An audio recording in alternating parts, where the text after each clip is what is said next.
So I suppose one of the main reasons that I'm a feminist is because it's impossible really to do the research that I do without considering yourself to be a feminist, or at least getting interested in feminism as a concept. So the research that I do is primarily interested in how we look at the relationship between the language that people use and the kind of social identities that they have. So gender is a really important part of that, looking at how men and women use particular language features, what they use those language features to do, and what that tells us about society more generally in relationships between different groups of people. So once you start sort of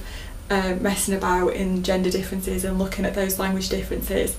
and what you want to do next is to explain why those differences exist. And once you start explaining why those differences exist, you've got to start looking at things like power differentials between men and women, what kind of access men and women have to particular things. So the way we speak is often governed by the kind of things we do and the roles that we have and the activities that we engage in. And where you've got differential access to those kind of things, like the kind of jobs people have, the duties they're expected to fulfil, that's where you start getting language differences, and those differences then become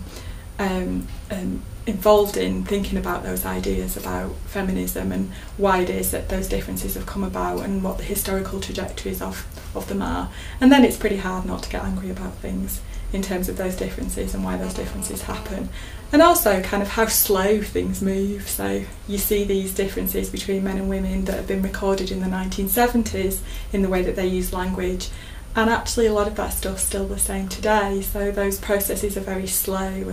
and the reasons why those processes are so slow are often to do with the fact that people don't know about feminism and don't connect the way they act or they behave to inequalities between men and women.